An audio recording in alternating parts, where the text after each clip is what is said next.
Buenas noches a todos, bienvenidos a nuestra sesión 16 del estudio del libro La vida de Cristo desde el nacimiento hasta la ascensión. Estamos en la Logia Blavatsky.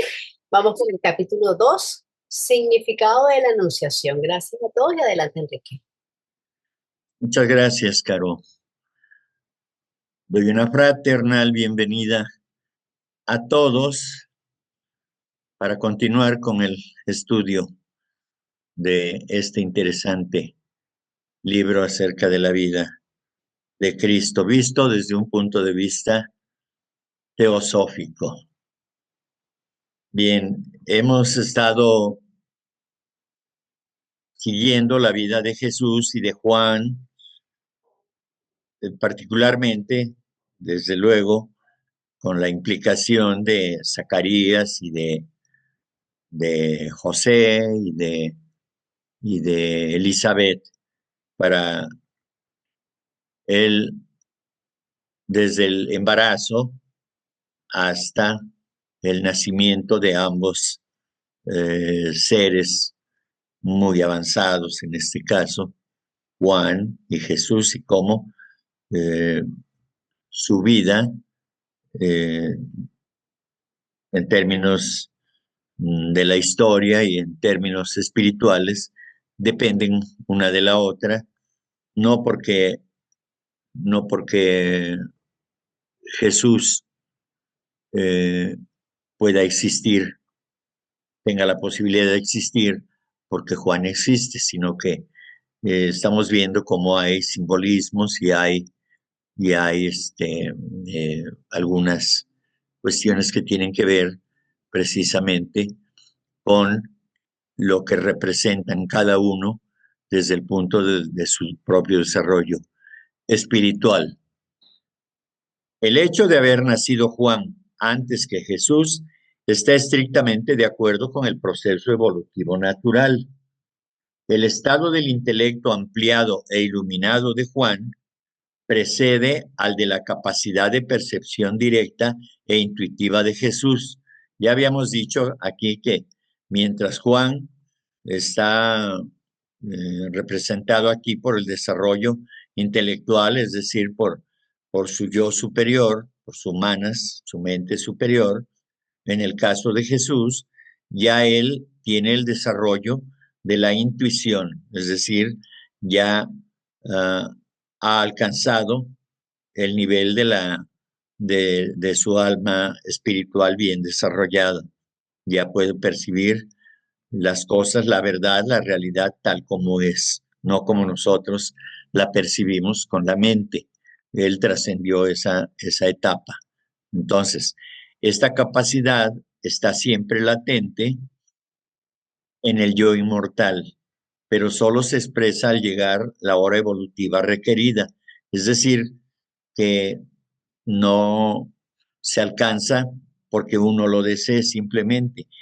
Es una larga etapa de trabajos, encarnación tras encarnación, para ir desarrollando el intelecto, desarrollar la mente y, por supuesto, el amor paralelamente, porque sin amor no vamos a ninguna parte.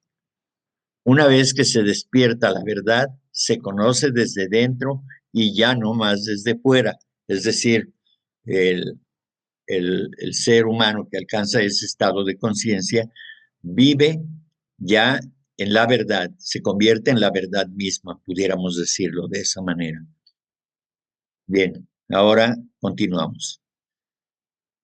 Esta diferencia entre los dos muchachos la seguimos viendo más adelante, cuando el bautismo en el Jordán, Juan es todavía un hombre, aunque ricamente dotado de penetración profética, mientras que Jesús es ya una representación de la deidad suprema.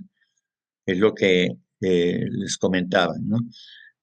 Juan puede tener vislumbres de lo que será el porvenir, porque ha desarrollado su mente de tal manera que le permite ya tener cierto grado de clarividencia.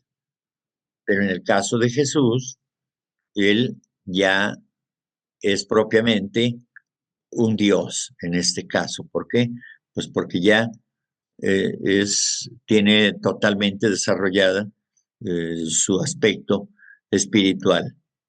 Ya está desarrollado su buddhi. Buddhi, recordemos que es el alma espiritual. Mana superior es el alma humana. Para los que no lo saben, el manas es la mente. Manas es un término sánscrito que significa mente o el pensador. El nacimiento de salvadores divinos indica la hora especial de un despertar. De ahí la insistencia de Isabel y Zacarías de que su hijo se llamara Juan, que significa Jehová ha sido benigno. Poner al niño el nombre de su padre habría indicado repetición o falta de adelanto, mientras que ponerle Juan indica que ha nacido y se está manifestando y desarrollando interiormente un poder divino, y por tanto este nombre admiró a todos. Desde luego, la masa, llamémosle ignorante o que desconoce los términos de el desarrollo espiritual y que estando en esa condición, pues cada letra, cada nombre, cada número tiene una significación especial, porque los nombres en la Biblia están llenos de simbolismo, son alegorías, todas las acciones que se realizan son alegorías para mostrar a los lectores de esa historia de manera simbólica, como lo estamos haciendo nosotros, y para otra parte, que no va más allá de la letra muerta, solamente sigue la historia y se conmueve de una manera o de otra al leer la historia correspondiente. Y cuando se dice que Jesús echa a los mercaderes del templo, pues las personas que no van más allá lo entienden así literal, tal como está escrito, y entonces piensan que Jesús efectivamente se encolerizó y que los fustigó con un látigo y demás. Ese es un simbolismo, es una alegoría únicamente.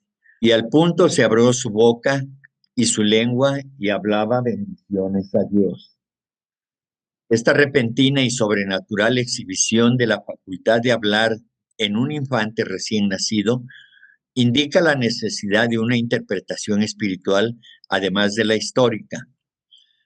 Junto con la afirmación evangélica de que Jesús era una manifestación del Verbo de Dios, podría reforzar la versión de que tanto Jesús como Juan personifican aspectos y etapas de desarrollo de individuos superiormente evolucionados. Es decir, que independientemente de que pudieron haber hablado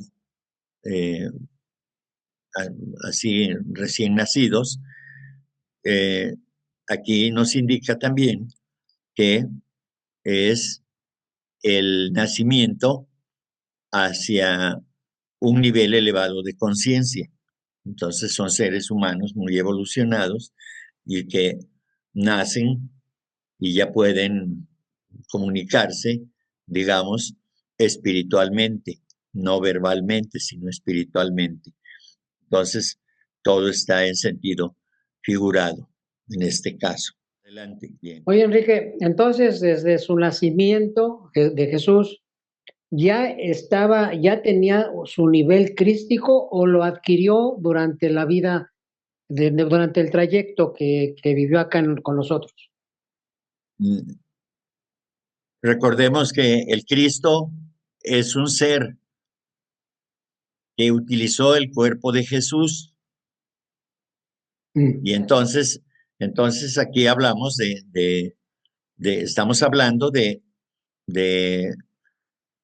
ambos personajes del Cristo, que aparecía, digamos que hablaba por medio de Jesús, vamos a decirlo, y entonces se expresaba, se manifestaba de ese modo, ¿sí? Entonces, sí, qué bueno que haces esa pregunta para hacer la distinción precisamente, ¿sí? Pero en este caso, sí, Jesús, en su evolución, en sus pruebas, en sus iniciaciones, pues sí, también alcanzó el estado crístico, por supuesto. El, el Señor, el Cristo, Él es un arhat más elevado es un adepto más elevado que el Maestro Jesús. En la India se le conoce como el Señor Maitreya. Y entonces, en no sé cuántos miles de años, eh, ocupará el lugar del Buda. Es el próximo Buda. Eso es lo que dicen las escrituras indas, en este caso.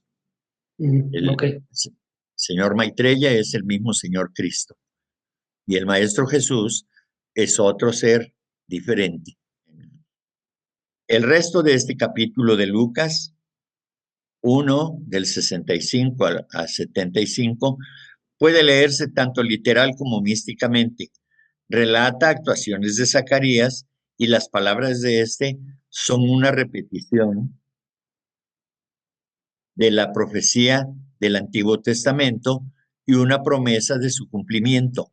Sin embargo, incluye profecías que resultaron falsas acerca del futuro de la nación hebrea que están en evidente contradicción con los hechos presentes.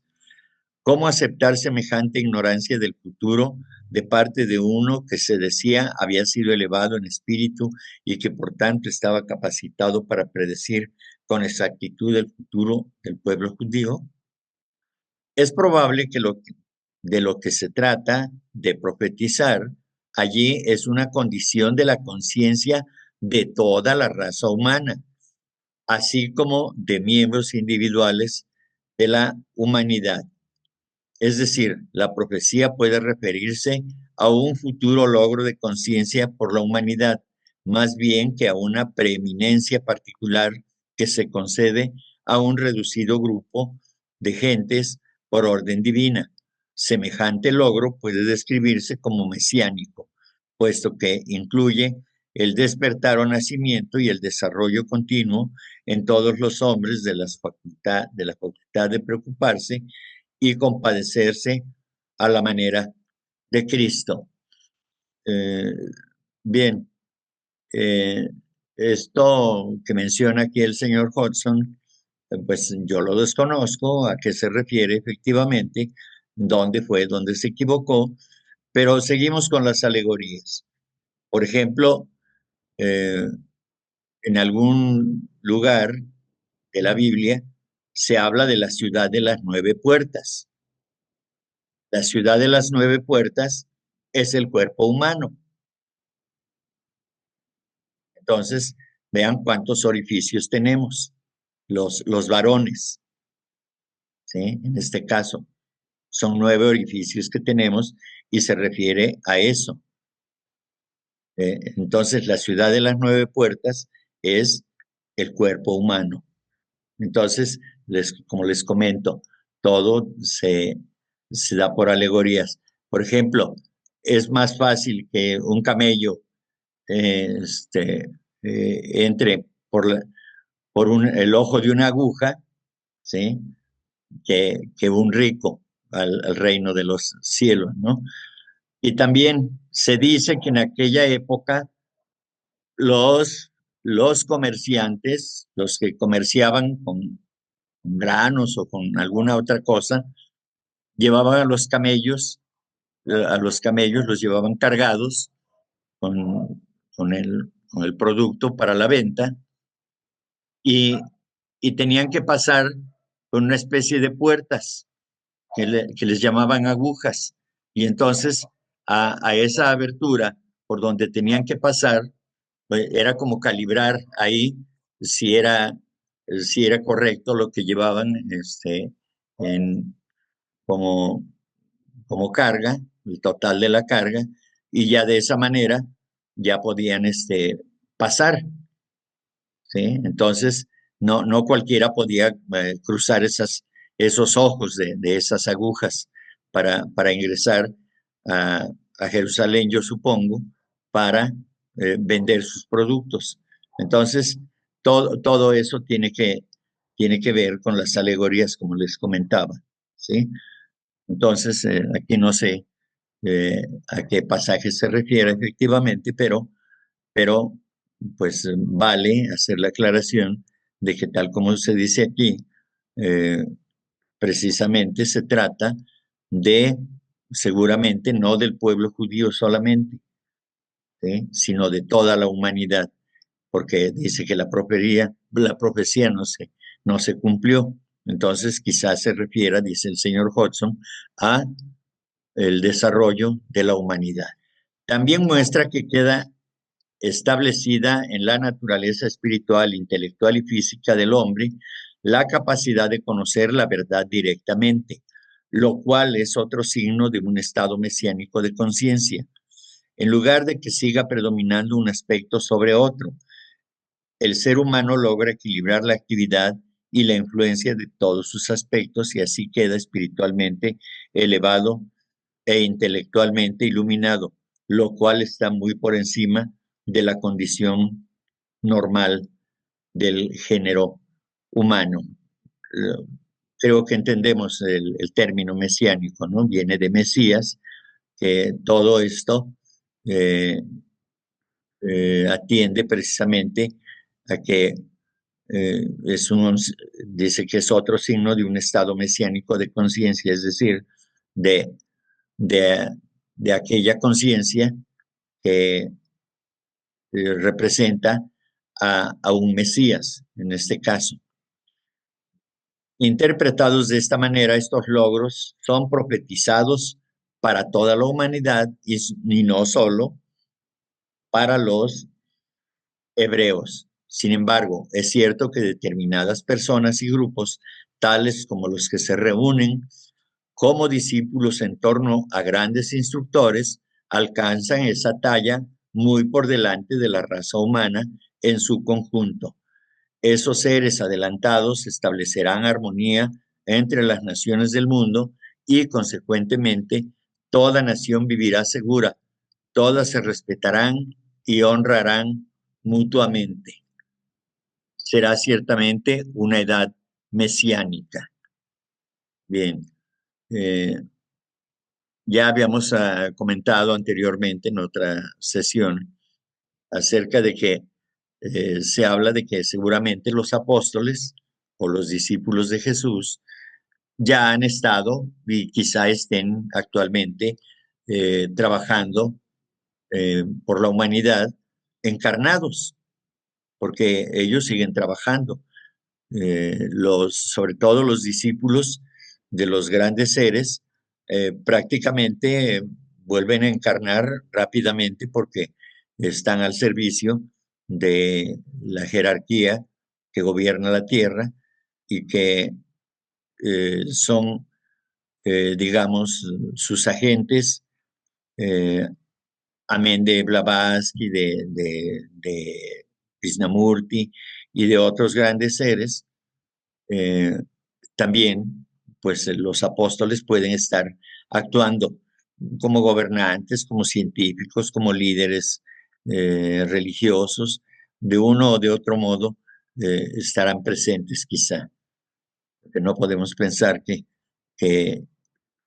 están descansando mientras la humanidad sigue sufriendo. Entonces, seguramente están haciendo trabajo actualmente. No sabemos quiénes son, pero seguramente están trabajando.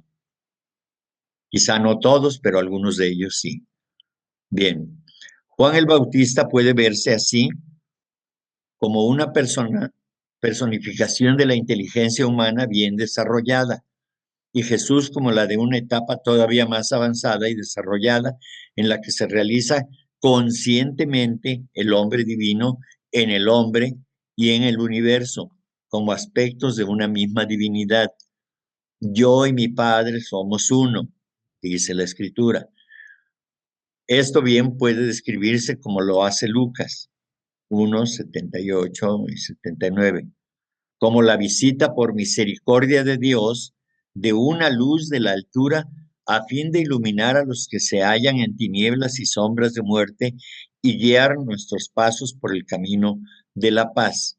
Recordemos que se dice que cuando la humanidad está perdiendo el rumbo, se está hundiendo en la materialidad, que implica egoísmo, fundamentalmente vanidad y orgullo, entonces es cuando aparecen, porque en este caso ya las religiones van perdiendo su poder sobre la mente de los seres humanos, sobre sus corazones y demás, y entonces ya cada quien empieza a realizar acciones que van contra la sabiduría divina.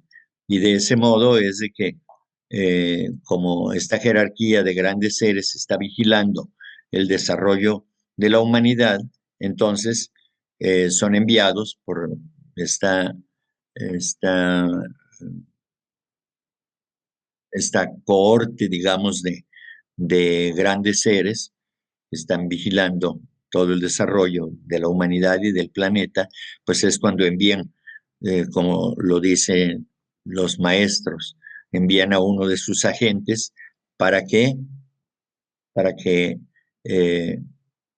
a través de una nueva filosofía que es la misma, pero vista de manera diferente, atendiendo al desarrollo particular de la humanidad, entonces empiezan a dirigir las acciones de tal manera que haya una comprensión acerca de que se debe retomar el camino nuevamente, el camino perdido, si andamos extraviados.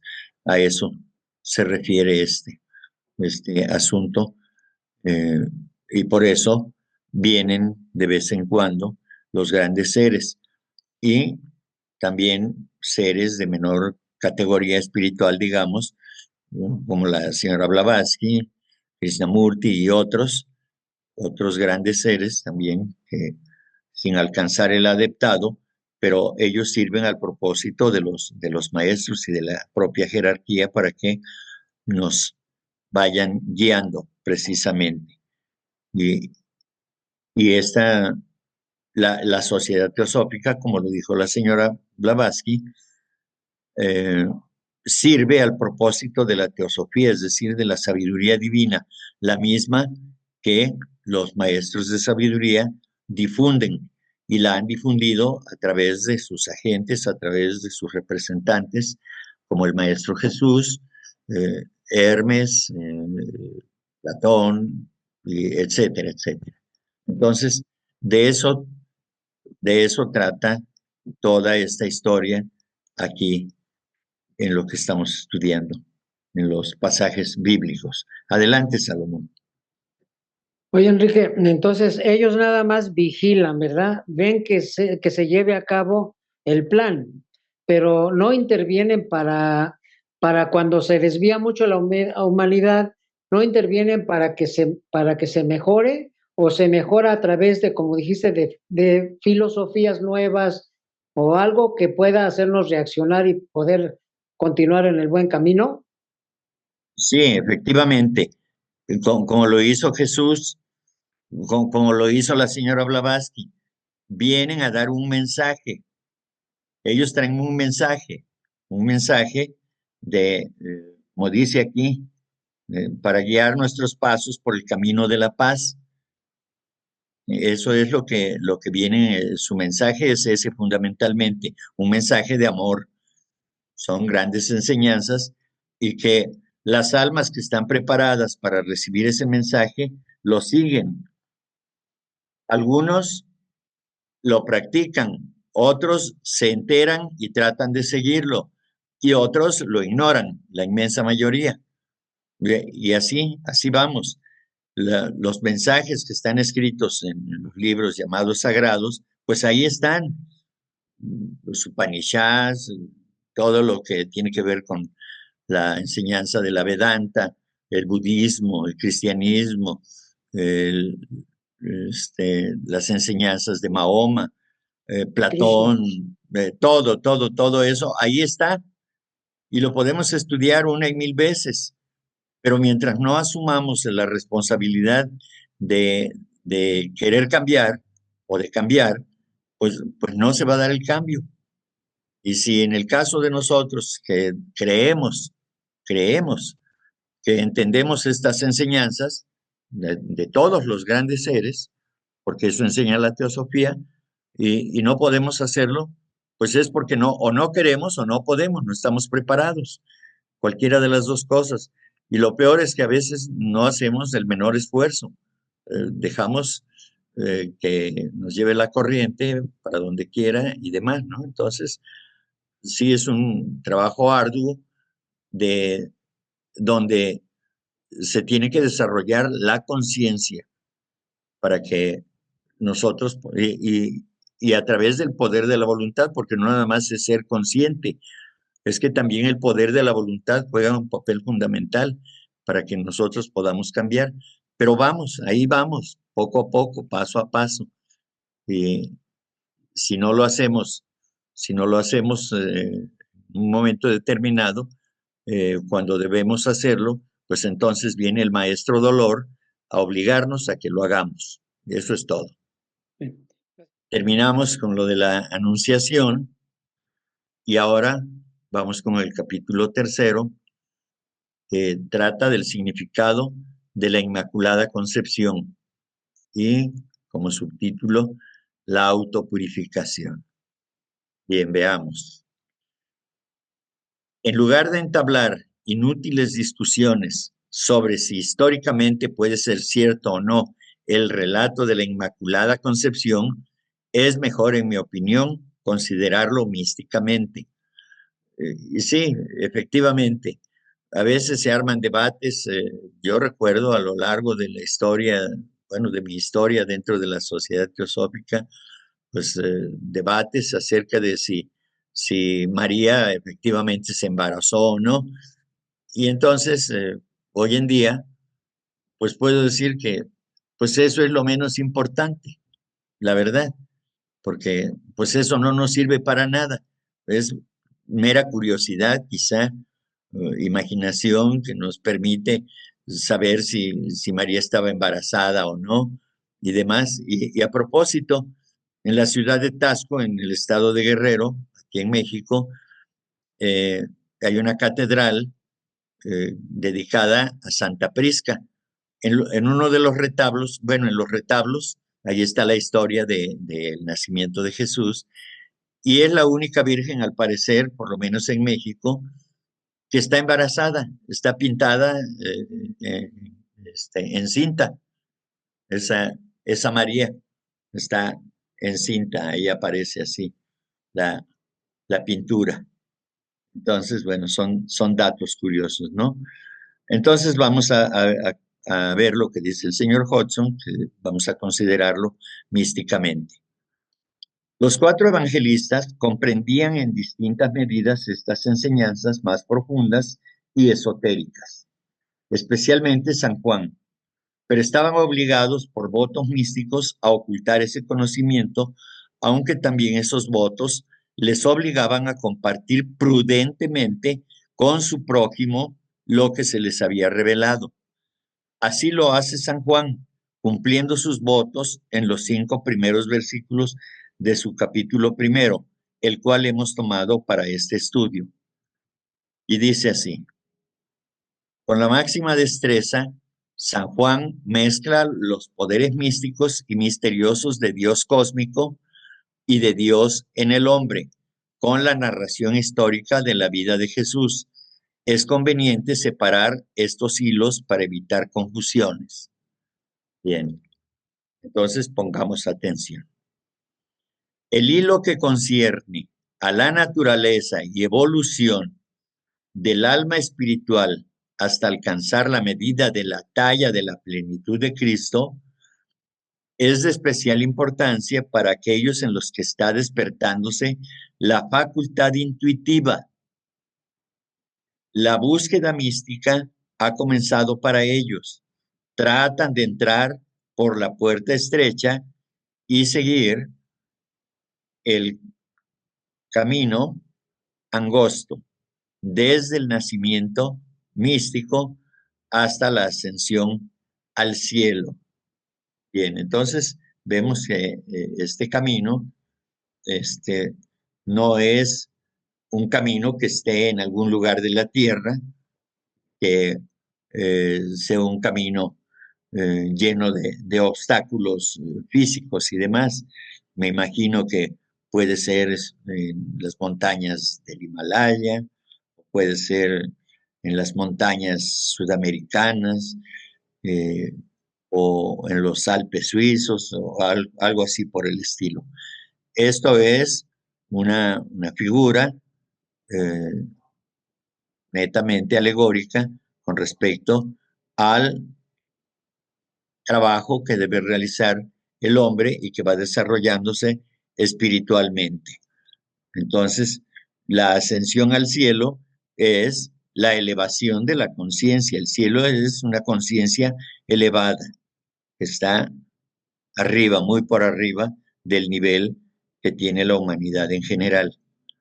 Bien, entonces en Juan 1:1 dice, en el principio el verbo existía y el verbo estaba con Dios y el verbo era con Dios. Ya habíamos hablado acerca de esto.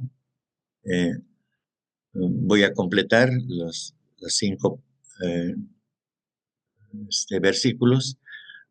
Dice, Él estaba en el principio con Dios. Todo se hizo por Él y sin Él no se hizo nada de cuanto existe. En Él estaba la vida y la vida era la luz de los hombres. Y la luz brillaba en las tinieblas y las tinieblas no la recibieron. Ahora vamos a ver la explicación. Aquí encontramos 3 declaraciones generales. Primera, el nombre de la deidad del universo es el Verbo. Segunda, Jesús es una manifestación de ese Verbo como creador del universo. Tercera, este Verbo creador es también la luz de los hombres. Verbum, latín, y logos, griego. Bien. Esta enseñanza se encuentra también en la antigua religión egipcia y en las escrituras de la fe brahmánica. Se afirma en ellas que el proceso de la creación del universo se efectúa por la emisión de un poder que tiene la cualidad de un sonido, Amen-Ra y Sabda Brahman, respectivamente. San Juan afirma también que el Verbo divino preexistía antes de que todas las cosas fueran hechas. Este principio entra en existencia activa como un poder que construye formas con la materia virgen del espacio. Esas formas fueron concebidas por la mente divina y la voz o verbo de Dios les dio expresión. Jesús es pues una manifestación del Supremo Dios en forma humana, un vehículo de Dios. Bien, hasta aquí. Entonces, lo que vemos es de que desde el punto de vista cósmico se da un seguimiento para la expresión, para la manifestación de la naturaleza manifestada, en este caso, que es a través de, en la doctrina secreta se habla de los ejércitos de la voz, es decir, se refiere al sonido. Entonces, es a través, el verbo representa al sonido, y el sonido es precisamente digamos, la palabra, la orden, vamos a decir, místicamente hablando, la orden de crear. Y es entonces cuando se da la orden, no a través de la voz, sino que es solamente un simbolismo de esto del sonido, de la voz. ¿Sí? Es decir, es la voluntad divina de la creación, ¿no? Y en este caso, ya refiriéndonos al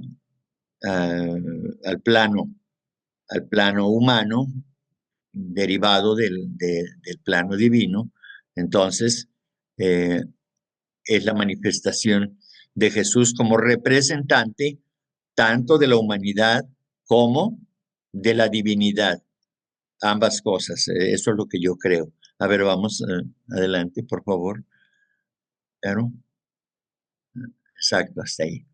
Entonces dice, el Verbo se hizo carne y puso su morada entre nosotros, y hemos visto su gloria, gloria que recibe del Padre, lleno de gracia y de verdad.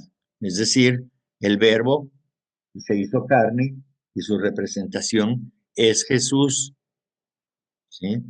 Y entonces, y puso su morada entre nosotros, es decir, entre los seres humanos, no entre los discípulos, sino entre los seres humanos, entre la humanidad.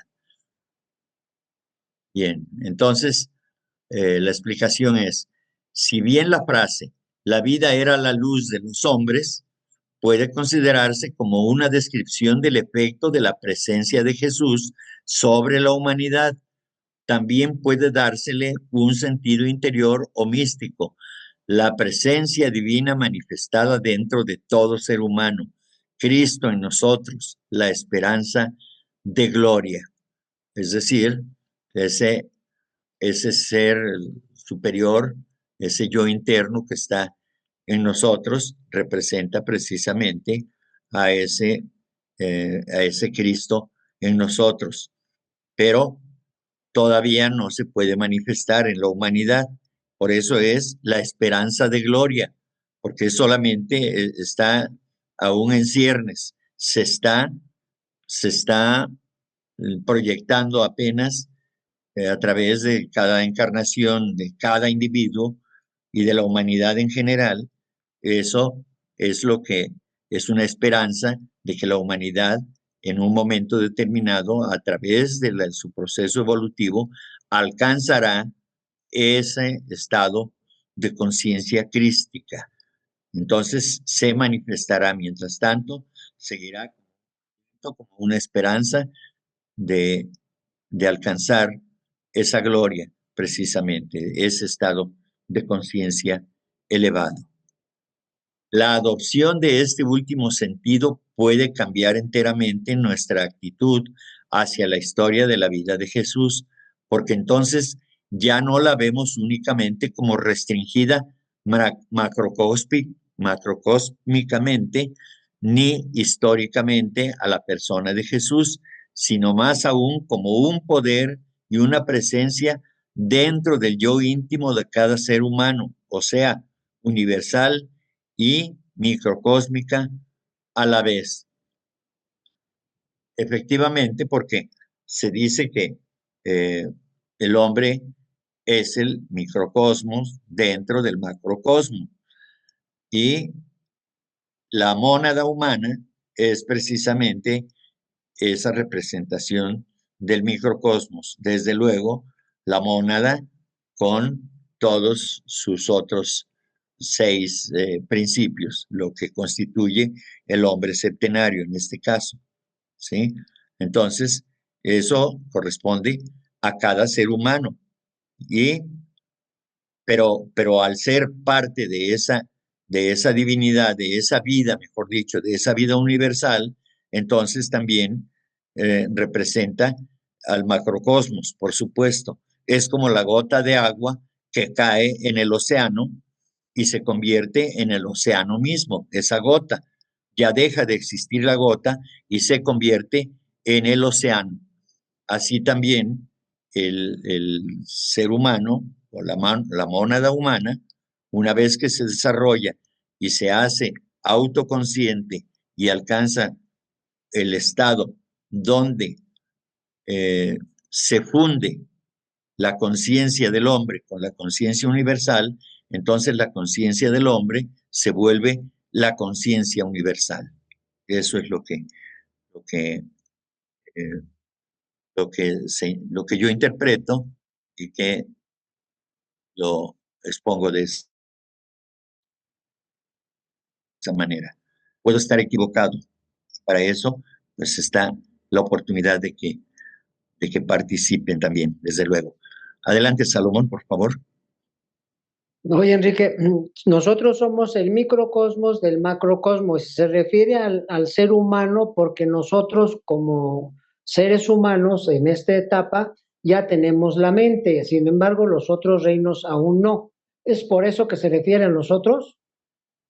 No, de hecho, todos se toma como representación al hombre, porque pues estamos hablando de un ser racional, pero de hecho, eh, hasta hasta el elemental más ínfimo o el átomo más pequeño, pues es un microcosmo, ¿sí?